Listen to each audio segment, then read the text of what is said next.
Good afternoon, everyone. I have the distinct honor of introducing our two speakers this afternoon, even more so because of the ways in which our paths have become so intertwined. I am Sharon Bowen, Commissioner of the Commodity Futures Trading Commission. Professor Anat Admati serves on the Market Risk Advisory Committee of the CFTC, which I sponsor. Brooksley Bourne was chair of the CFTC from August 1996 to June 1999, and is most noted for urging federal oversight and regulation of the over-the-counter derivatives market, which were later seen to be a major cause of the financial crisis. So I hope you understand my eagerness in hearing from them today. Professor Admati is the George C. Parker Professor of Finance and Economics at the Graduate Business School of Stanford University. In addition to her service on the CFTC Market Risk Advisory Committee, she currently is a member of the FDIC Systemic Resolution Advisory Committee. She has written extensively on information dissemination in financial markets and on banking and corporate governance. Anat brings new thinking to the policy debate on financial stability and regulation. She is the co-author of a recent book, The Banker's New Clothes, What's Wrong with Banking and What to Do About It, which Martin Wolf held as the most important book to have come out of the financial crisis, and Kenneth Rogoff described as the most important book on banking in a very long time. In 2014, Anat was named one of Time 100 Most Influential People in the World, and Foreign Policy Magazine 100 Global Thinkers. Brooksley Bourne was a retired partner from All Important, Brooksley Bourne retired as a partner at All Important in 2002, where she had been a partner since 1974 and led its derivatives practice. In addition to her service as chair of the CFTC, she has held many leadership and bar positions. She also has received numerous awards. Among others, she was recognized in the Legal Times 2008 list of the greatest Washington lawyers of the last 30 years. She also received the American Lawyer Lifetime Achievement Award in 2005 and the Euromoney Lifetime Achievement Award in 2012. Brooksley served as the commissioner on the U.S. Financial Crisis Inquiry Commission, which issued a report in 2012 on the causes of the financial crisis. Brooksley currently sits on the Systemic Risk Council, an independent, nonpartisan group dedicated to financial regulatory reform. She is the 2009 John F. Kennedy Library Foundation's Profiling Courage Award, presented annually to public servants who have made courageous decisions of conscience without regard for the personal or professional consequence. Indeed, Brooksley and Anat are courageous champions who inspire us all. They clearly have raised the bar for regulators to meet the challenge of having effective financial regulation that ensures our financial stability and also serves and works for all of society. We look forward to a really lively discussion, after which they will entertain questions, but please join me in welcoming Anat and Brooksley.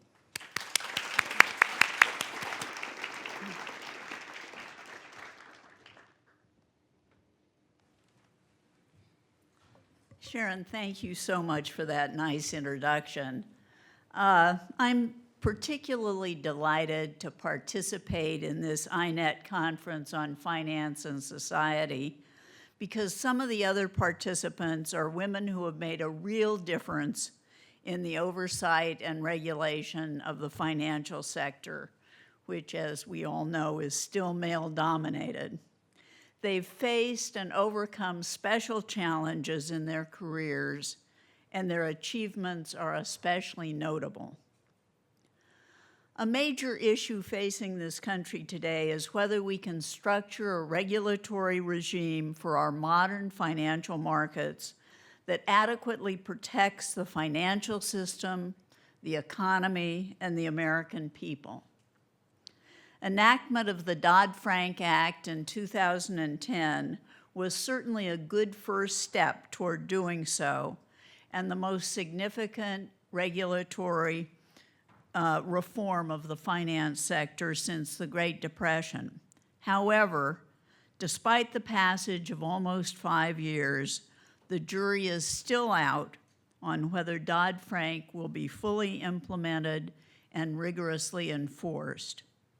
Also, it may well be that Dodd-Frank did not go far enough to protect against another devastating financial crisis. Why is fashioning the regulatory regime so important? The 2008 financial crisis demonstrated the catastrophic results of inadequate business regulation in the financial sector.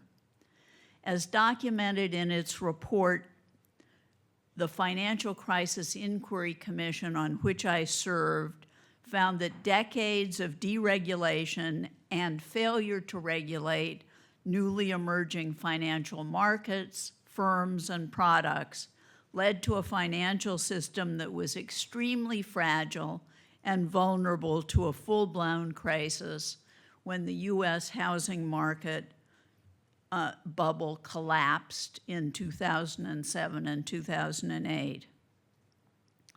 The financial sector had poured billions of dollars into convincing federal policymakers of the need for such deregulation, supported by the fallacious beliefs championed notably by Alan Greenspan that financial markets are self-regulating and that financial firms are capable of policing themselves.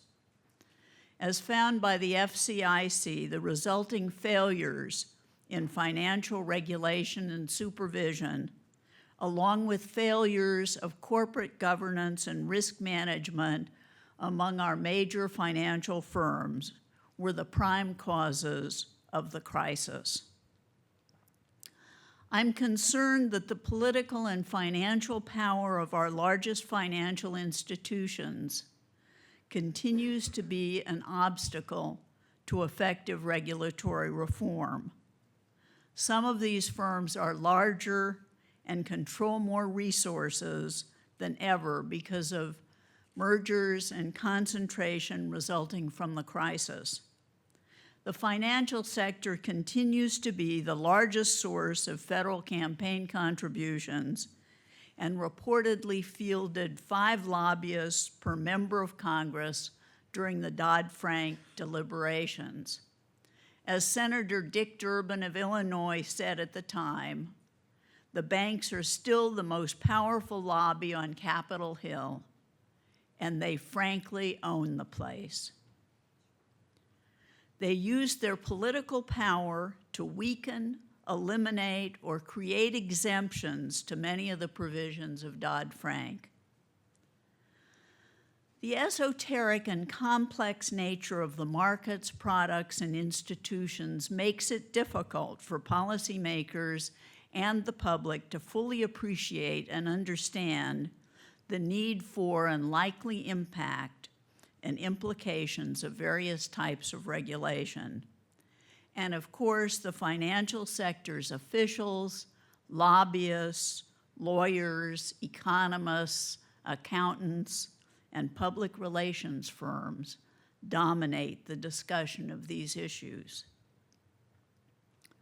Since Dodd-Frank's enactment, financial services firms have continued to resist effective reform, pouring enormous resources into challenging agency action implementing its provisions by delaying the issuance of regulations, by watering down the terms of the regulations issued, and by contesting the regulations in court.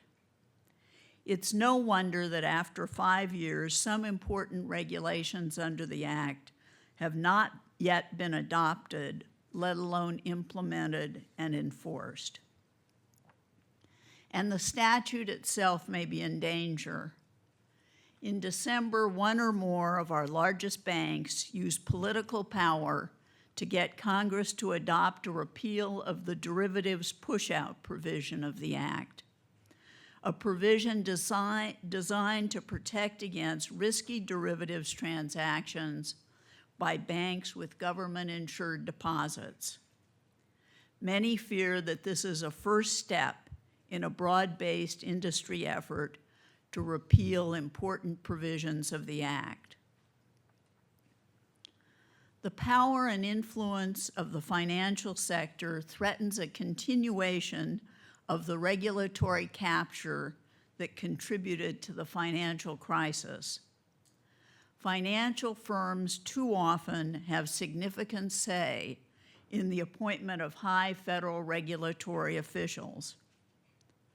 The tendency of some former government officials to obtain highly lucrative positions in the financial sector after leaving government may well act as an inducement to those remaining in government to serve the interests of the financial sector rather than those of the public.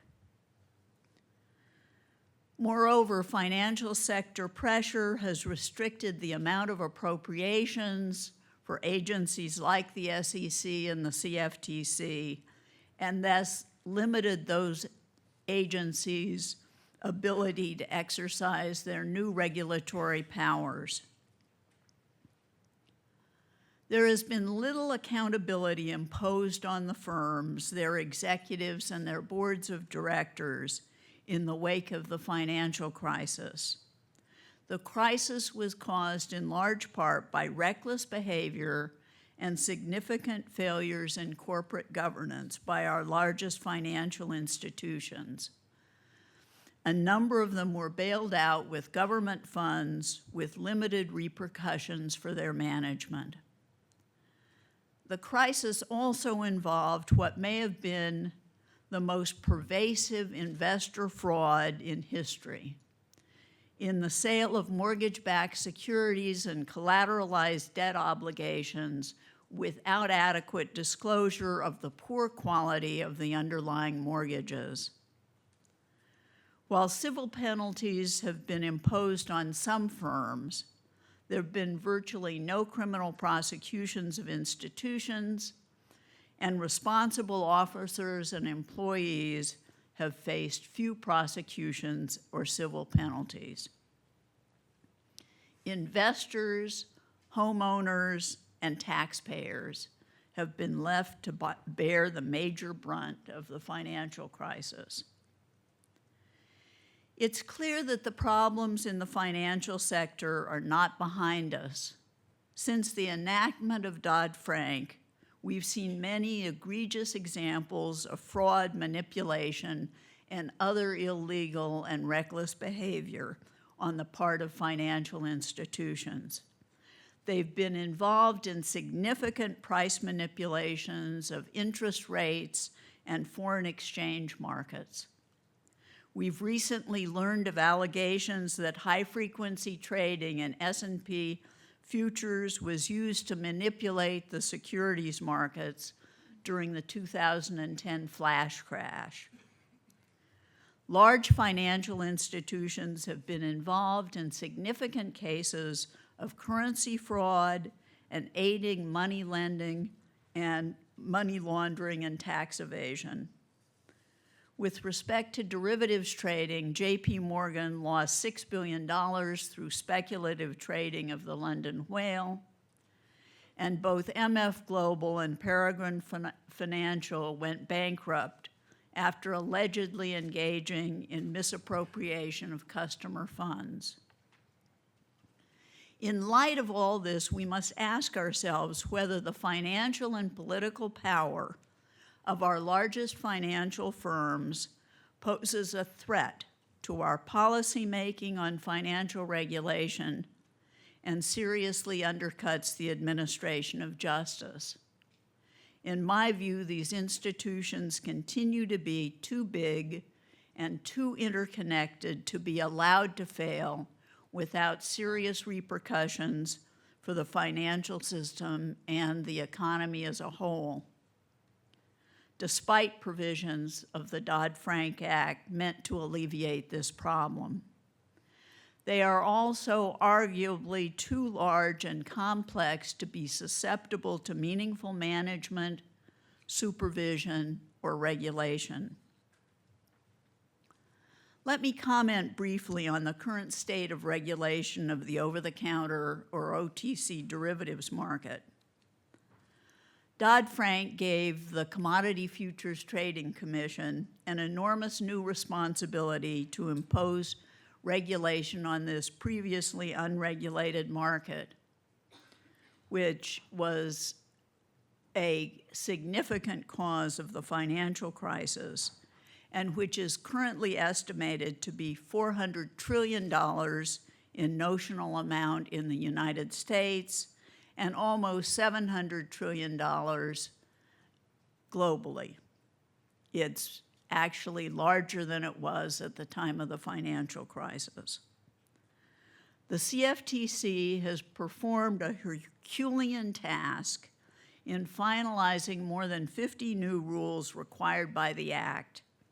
It still has some significant work to do, including establishing position limits and capital requirements for OTC derivatives dealers, as well as fully implementing and enforcing the rules already adopted. The jury is still out on whether the regulatory regime under Dodd-Frank will be adequate to address the dangers of this market.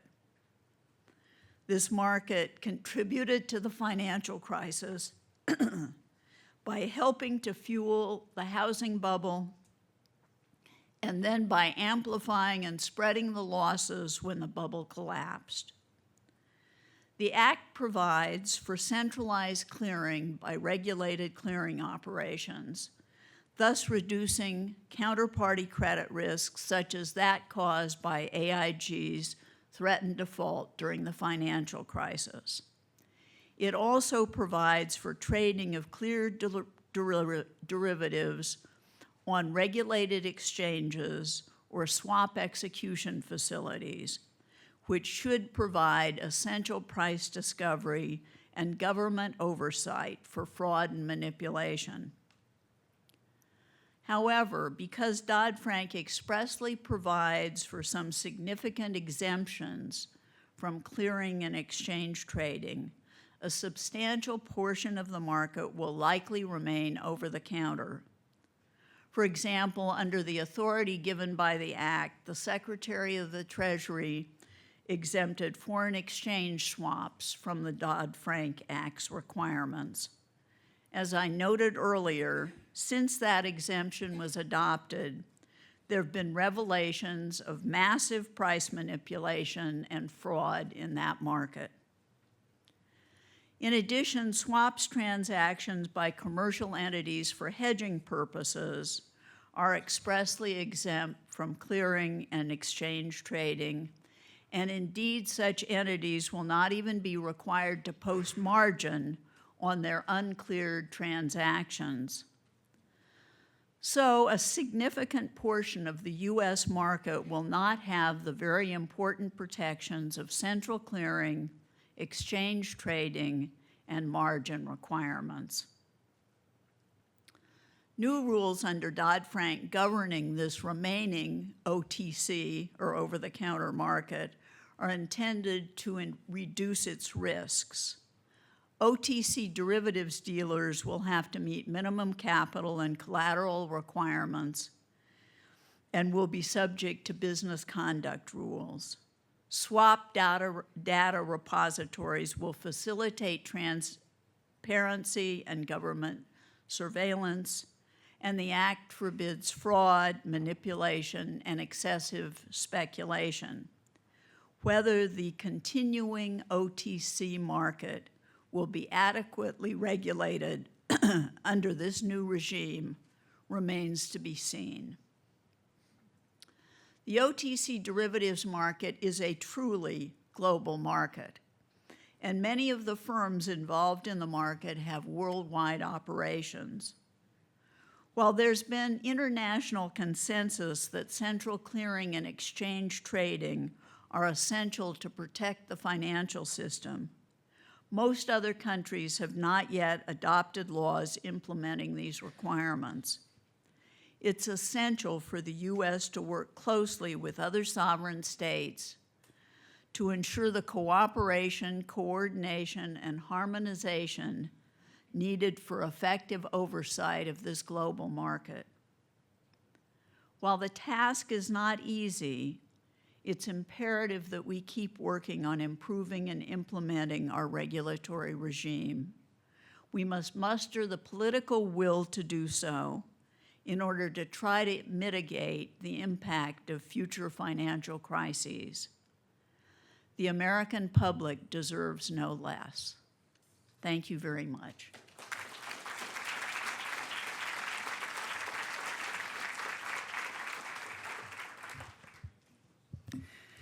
Good afternoon. I was looking at Rob here, and it's like, are we going to cry?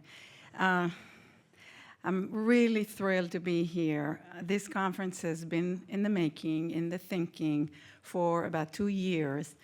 And I really want to thank a few people sitting in the front here, Sinya and Gudrun and Jayla, for sharing the passion and working so hard on that. And I want to thank Anat and Rob Johnson for seeing what we wanted to do and joining us 11 months ago to make this come together in such an amazing way. I've already worked with Anat in the past. You'll find their name in the acknowledgement of my book. And so I'm thrilled.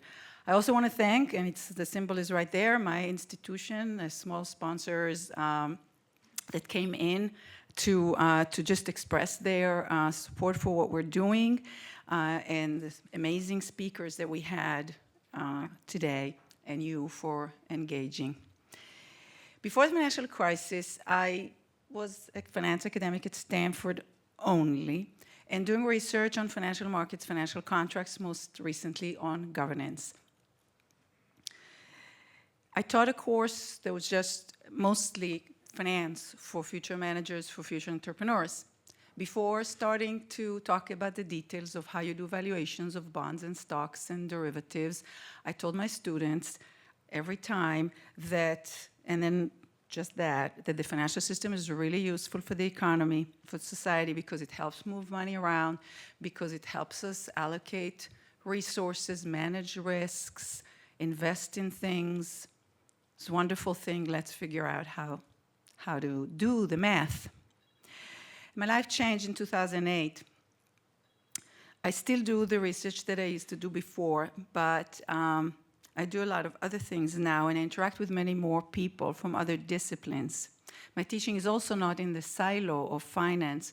I now teach finance and society, just a title like this conference, which draws on many other disciplines and many other types of people than finance textbook stuff.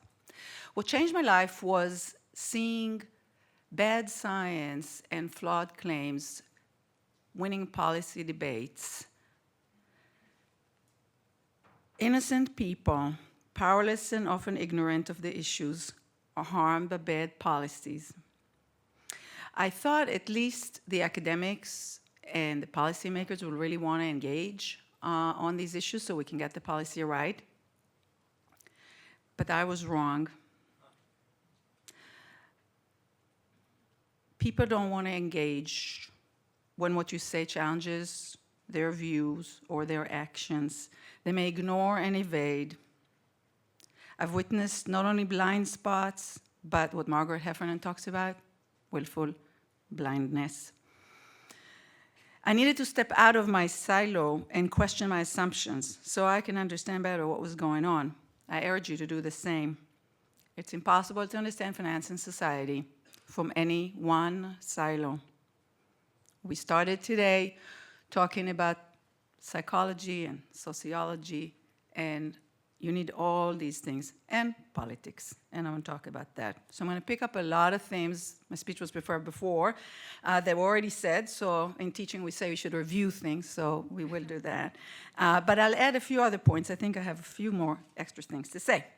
So, governance problems, which was a big topic here and which was my focus, arise when somebody makes a decision and some people who are impacted do not have control. They are everywhere. If people can benefit at other people's expenses without facing consequences, they'll do that. If people find convenient or forced to say wrong or misleading things, which they may even believe to be true without being challenged, they might do that. If people can be silent, even if they know harm is done, they'll often do that, especially when staying silent pays and speaking up is personally inconvenient or worse. These issues are not unique to finance. Pursuing profits in our free markets may cause people to lie, pollute, or sell unsafe products legally. GM knowingly sold cars with faulty ignition switches. Tobacco companies knew but denied for decades that smoking is addictive and harmful. The makers of an unsafe portable crib that was recalled after killing 3 babies failed to actively alert parents to the safety problems and in fact tried to prevent people from finding out that the crib was unsafe, which resulted in the deaths of my friend's 16-month-old son in 1998 and at least 18 additional babies. So in our free markets, people might carelessly play with other people's lives, other people's babies, too, if they can get away with it. We get relatively, Margaret mentioned that, and I had this here, we get relatively safe air travel, partly because crashed planes are on TV for everybody to see, we relate to the harm, and because accountability can typically be established, and the culture that they've adopted helped too, that they don't compete on safety. So, airlines, to my point about people saying things, airlines engineers or others cannot spin that the plane crashed because of an unforeseen lightning or it was a perfect storm. The financial system is not serving society well right now, certainly not as well as it can. It's a drag on the economy. Finance is fraught with governance problems. Free markets don't work to solve these problems. As Senator Warren said last night, effective laws and regulations are essential. The governance problems, however, go all the way to the politics. That's why today's first session was about all of this. We only had one session on governance. We had to condense it, but not just corporate governance, but governance of government, governance all the way to the regulators and the politicians. So that's why it's more challenging. The massively complex Dodd-Frank Act was signed hurriedly into law in 2010. Almost 5 years later, as we now hear from Senator Warren, the debate about the law is highly political. There are implementation issues, of course, and I'll say something about that. Some say that even if the law is imperfect, every part of it must be protected at all costs. Others want to dismantle it altogether. Now, there are numbing details to all these regulations here and elsewhere. Basel rule, macroprudential regulation, ring fencing, etc. A short summary of where we are is that this is an unfocused, complex mess. We heard about complexity in design and in implementation. Some of these regulations end up wasteful charades that provide full employment and revolving opportunities for numerous lawyers, consultants, and regulators without producing enough benefits for society to justify the costs. Some of the complaints from the industry about these regulations have merit. In this category, I put living wills, stress tests, risk weights, TLACs, COCOs, bail-inable debt, whatever is the name today, and liquidity coverage ratio. I'm concerned that as implemented, central clearing of derivatives does not reduce and it may even increase concentration of dangerous risk. In all these contexts, what we see is the pretense of action, the illusion of science, a false sense of safety, over-optimistic assessments of progress, and counterproductive distortions.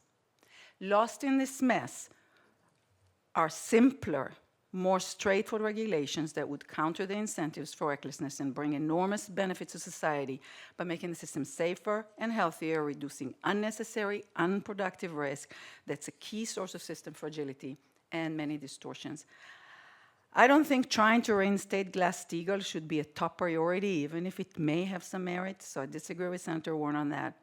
Another bipartisan proposal by Senator Brown and Vitter has a little more bang for the buck and better chance for doing more, even on its own.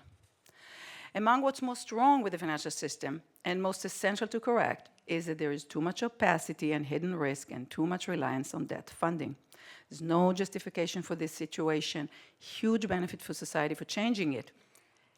But we have an enormous amount of nonsense that has tricked policymakers, and maybe the rest of us into tolerating it.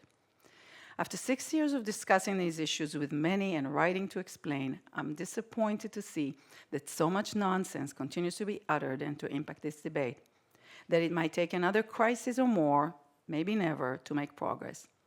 What we're tricked to tolerating, even subsidizing, is the equivalent of allowing trucks full of dangerous chemicals to drive at 120 miles an hour in residential neighborhoods, having trouble even measuring that speed, which burns a lot of fuels, harms the engine, risks explosions.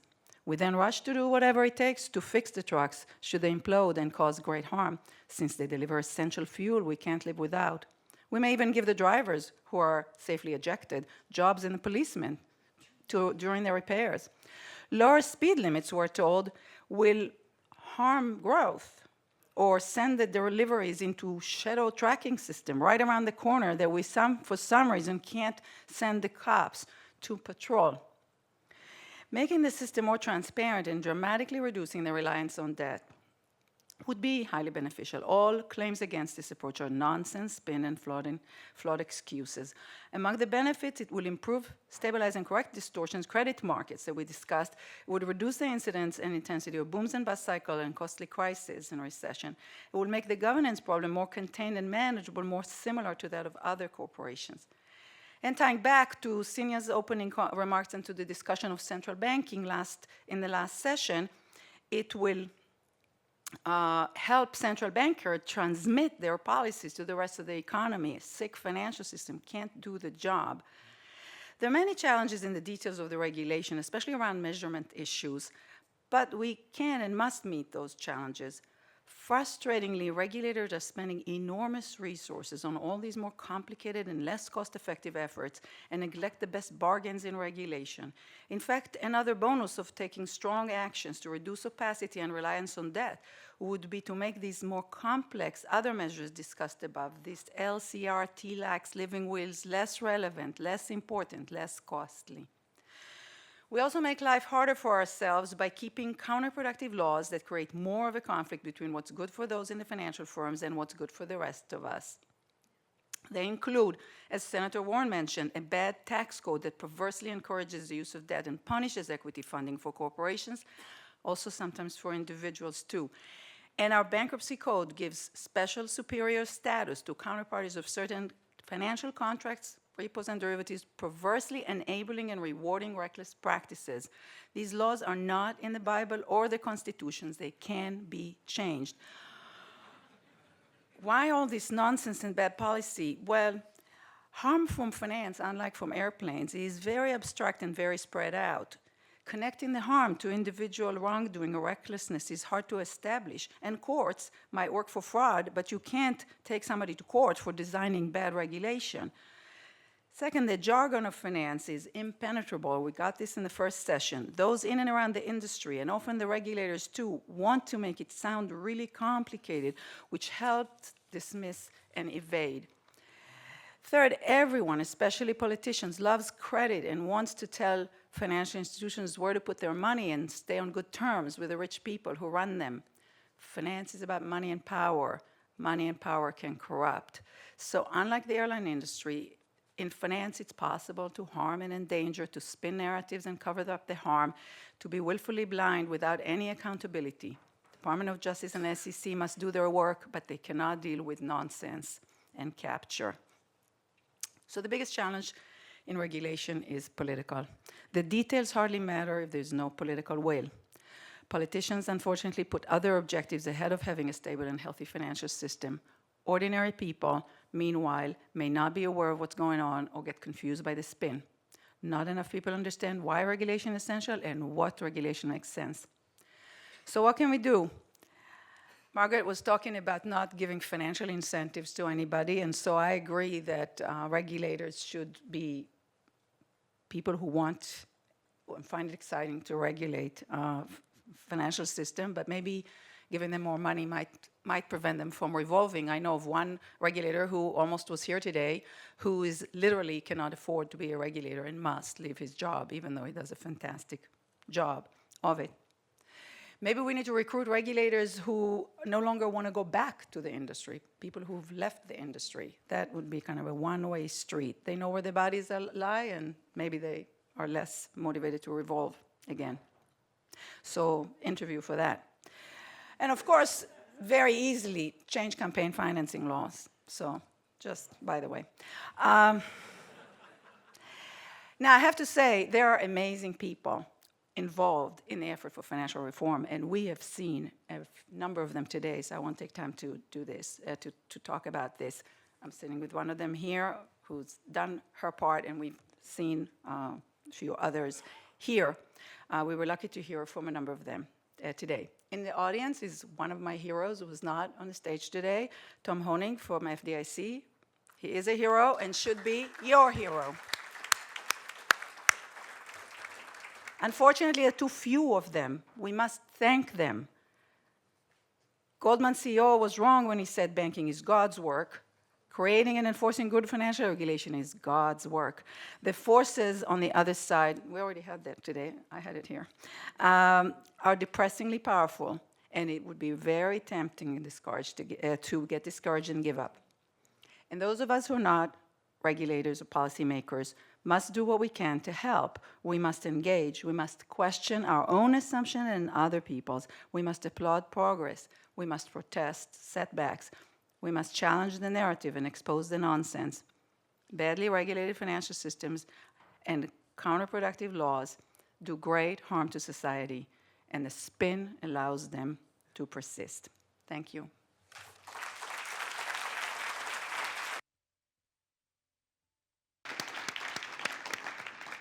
I'm going to go right on and ask You're going to ask me question. first? Okay. Well, whatever you want. That's fine. You were, how to frame it, your story at the CFTC, told in the book 13 Bankers, rehearsed many times, but we went over it a little bit yesterday again, shows broken politics from the days when deregulation was the mantra. Quite obviously, you were not only vindicated in Dodd-Frank, but I mean, it's just remarkable that the whole evolution of that. Do you see significant improvement in the politics of financial regulation today? There seems to be a recognition that there's progress. We heard from Janet Yellen about the progress that they're making, but the politics. Well, I'm still very concerned about the politics. I certainly think that the financial sector is at least as powerful today, probably more powerful today than it was in the late 90s, when I think it was really my facing insuperable political odds that meant I couldn't even make any inroads into asking questions about the OTC derivatives market. The big institutions are larger and more powerful than ever financially. They have just as much political power. Indeed, the Supreme Court's decisions on campaign finance have given big money even more power in campaigns. They also have the resources to hire the lawyers, hire the economists, hire the public relations firms that mold the views of policymakers and to some degree the public as well. So I think this is a major obstacle to getting financial regulation right. And I think we need to address it as a society. When I was at the CFTC and trying to have a dialogue about the dangers in the unregulated OTC derivatives market, I had very staunch opposition, not only from the industry, but also from the other financial regulators. And more recently, Bob Rubin, who was then Secretary of the Treasury and was adamantly opposed to discussion, said the reason he took the position he did was because there was no political will. Of course, it might have made a difference if the Secretary of the Treasury had His own galvanized the administration to have the political will needed. But I think there still is no political will. Incumbents in Congress depend, a large number of them, especially on the relevant committees, depend in large part on campaign contributions. They, as I said in my remarks, they are talked to incessantly by lobbyists and officials from these institutions. It is framed in very complex ways, and no member of Congress, well, there have been a handful of members who have a pretty good understanding of the issues, but very few members of Congress can be experts in every field, let alone one this complex and esoteric.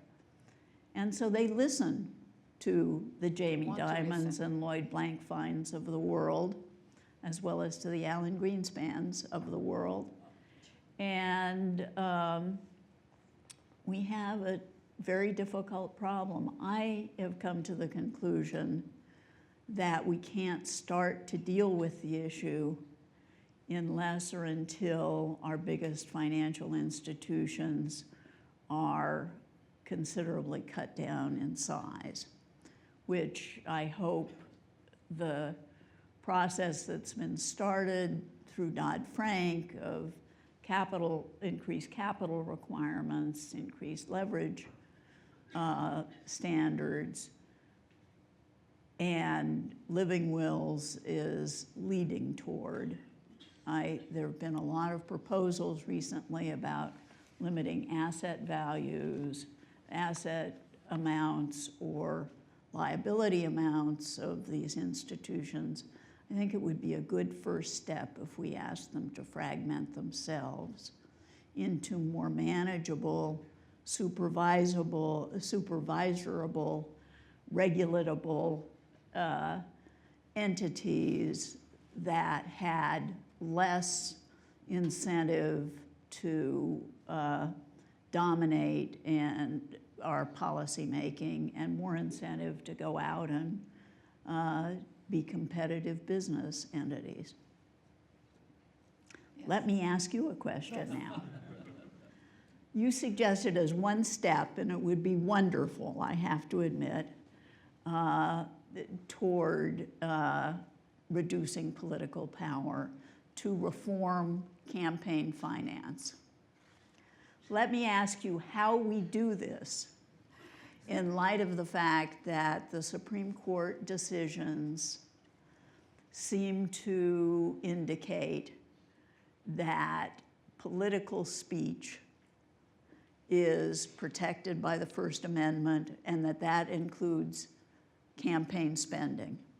Well, I read Larry Lessig's book too, and he has some of these crazy proposals he tries to make. I like the one where he says that we'll have a kind of a puppet, just a popular person on each party that gets elected, where the vice president is really the one who's going to serve, except that the person who's elected, whoever party you want to elect, has one job only, which is to make Congress. Now, I know you're going to say it's the court. I have an answer to that. So it's a longer term thing. That the Congress would change campaign finance law. And there are some proposals there. We don't have time to go into that entirely, but I mean, you know, otherwise we just say we can't do that. But so the idea is that everything will be frozen. The president won't sign anything until they do that. And then as soon as they do that, this person will just step down. And he's a person who doesn't want to serve, like, I don't know, Warren Buffett or something like that.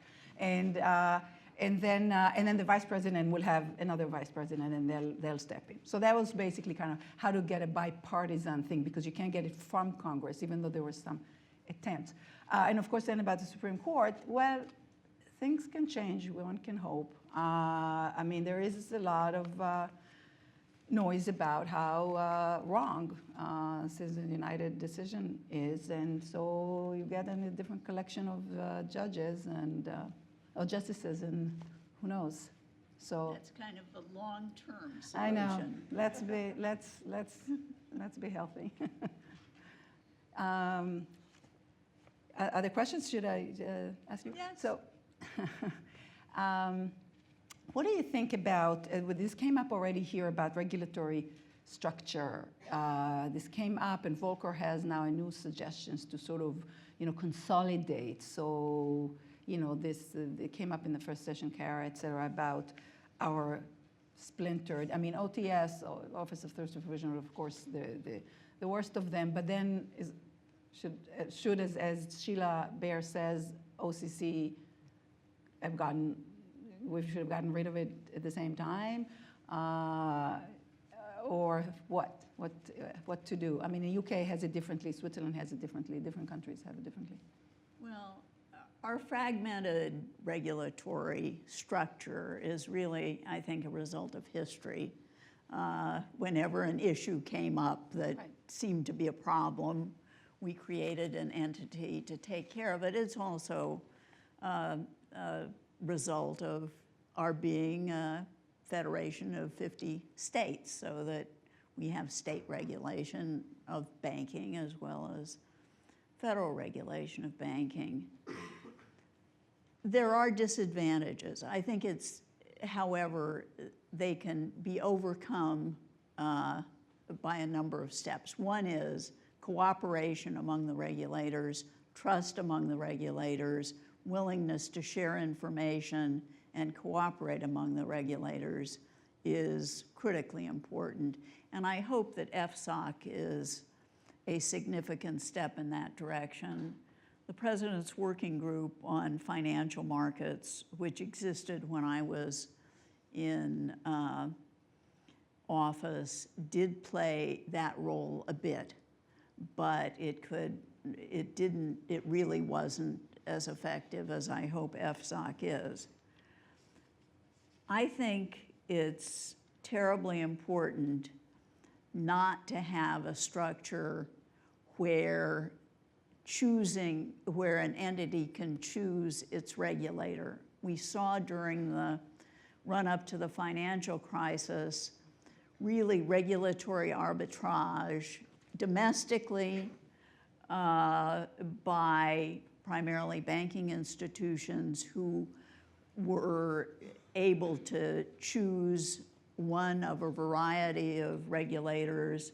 Those regulators were dependent for their funding on being chosen, and the result was that, for example, both OCC and OTS not only put in place a lot of reduced regulatory requirements, including inroads into Glass-Steagall that I think, in effect, gutted the act before it was repealed. But also, they preempted state laws on important issues for example, mortgage lending. And so it was a regulatory race to the bottom. The same thing happens internationally and was happening internationally as well. And some of I think what happened in the UK is an example of why a unified system isn't necessarily the best. They had a very segmented system of financial regulation until sometime during my term.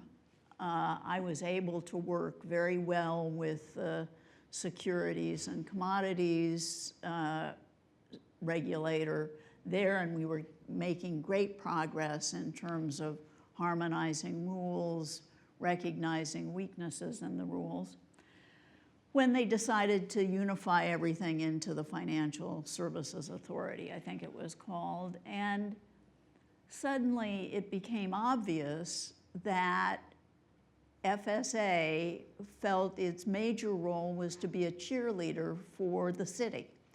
And they would send top officials to, for example, the Futures Industry Association annual meeting, or what was then called the Securities Industry Association's annual meeting, and give speeches in front of me as chair of the CFTC that the big entities should come to London because they wouldn't be subject to the heavy-handed regulation that the CFTC wants to impose on you.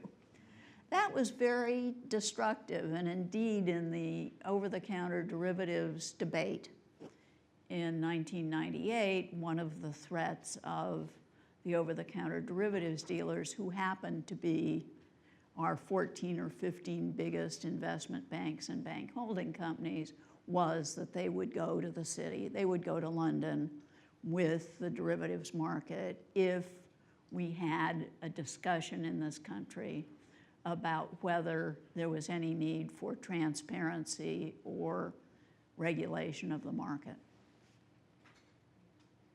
Well, they're still in London. London Will was in London. Let me just make one other point. If we had had a unified system, I might not have been able to speak out.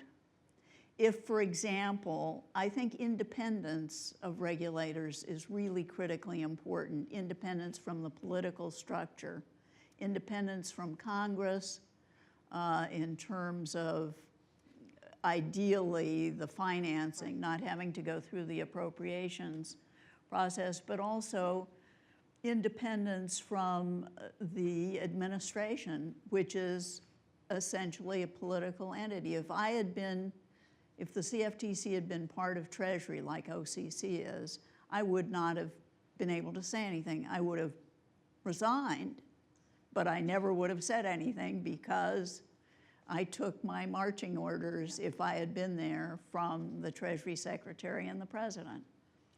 So in a world of a lot of regulatory capture, it may help to have a lot of regulators, one or some of whom might speak up.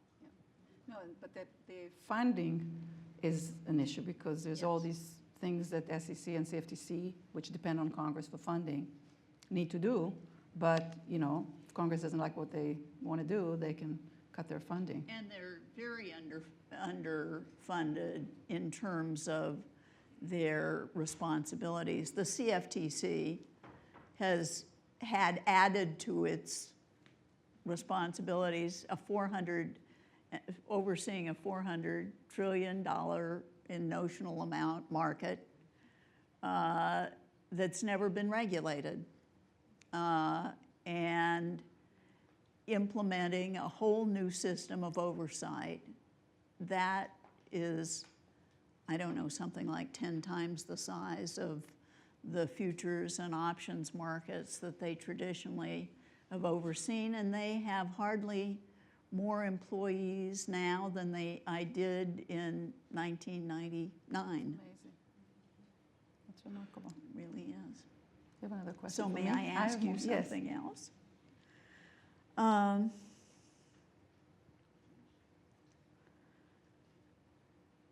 Do you believe that what I think of as the corrupting political power of the financial sector can be addressed in a meaningful way without breaking up the big banks?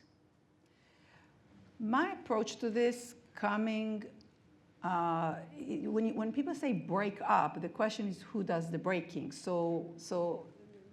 Does it mean that by law? Does it mean that the regulators with their authority? I mean, who does the breaking and what does breaking actually mean? By size, by activity? There are different ideas around. My approach to breaking up is to begin to see the kind of breakups that conglomerates faced, because these sizes are completely unmanageable. By the way, this past quarter when I taught, one of my speakers, who's also a hero, an ex-industry person, Bob Jenkins, works with Better Markets right now, asked my students how much a trillion is. We've been throwing this number around here, and we said TB, how much is a trillion? And the question was, suppose you can sign a dollar bill every second, and you can take the dollar bill with you, and then there are milestones along the way. How many years is a trillion seconds? And I started asking colleagues this question because we say, oh, there's just so many trillions of dollars in assets. So let me give you the answer.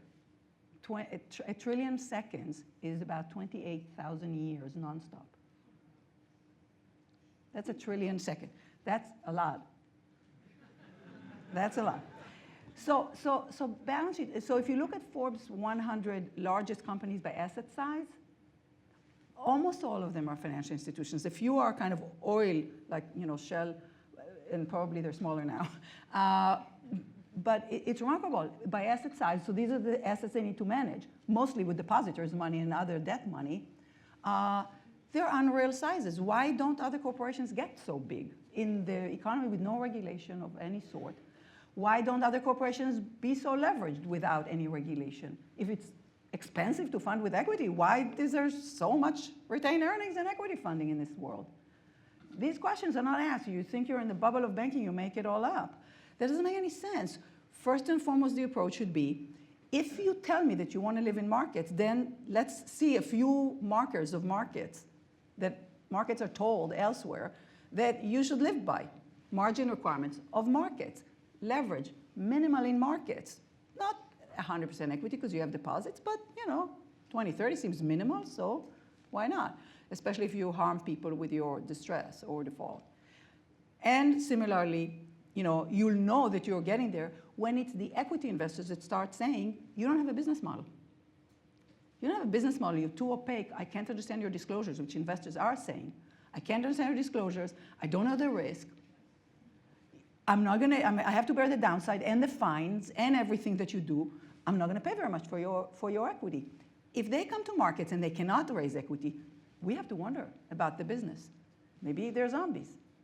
That's a big flag, that's my stress test. How about a constructive stress test in the equity markets, where everybody has to go when they have a business?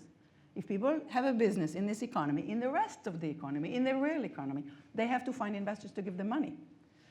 I have to tell you, I talked about spin and nonsense. One of my favorite nonsense, I collect them and sometimes I just couldn't make them up.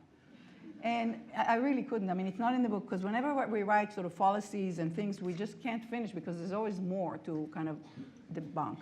So, after the book, which, has a bunch of nonsense, debunked, we don't mean to advertise the Financial Times, but it was in the front page of the Financial Times too. Wells' CEO, I moved to California 30 years ago and opened an account in Wells Fargo Bank, so that's sticky depositors, it stays in the bank. He objects to Fed proposal. This is Mr. Stumpf, who fashions himself, just a guy from Minnesota who, doesn't ever go to Wall Street, and he just has some this bank with a coach, Stagecoach, small bank. He doesn't do this kind of stuff that these Wall Street banks do, he says. And he said that he objects to the Fed proposals that the banks fund themselves with some long-term debt. God forbid equity, that's like expensive, Tiffany. But long-term debt, maybe a junior creditor, who comes after all the others, after repos, derivatives, everybody, counterparty, might ask a couple of questions in the off chance that there'll be some resolution or something that they might lose $1, okay? Only in banking is it such an amazing thing that a creditor might lose. I mean, you need a special name for that in banking. Every risky debt might lose. Anyway, he objects to the Fed saying that banks should have some long-term debt that in some event, in this costly resolution they will never dare to call, might lose, have a little haircut. He doesn't like that. That's too many questions asked. He says to the interviewer, and the interviewer takes it down. That's what I mean. We in Wells Fargo Bank have a lot of retail deposits, he said. And now comes the line, listen carefully. And therefore, we don't have a lot of debt. I'm like, huh? He momentarily forgot where the deposits sit on a balance sheet, which is it's a liability. He forgot he owes me the money. Why? It doesn't feel like debt. If you just see that as a slip, because he sort of does know. But he meant, it's not as runnable because we all trust the FDIC, whatever. But it just tells you how it starts. It starts with easy money to these institutions. They don't know how the rest of the world lives. how the rest of the world needs to actually come to them or to other people for money and say what their business model is. Here, the business model is I exist.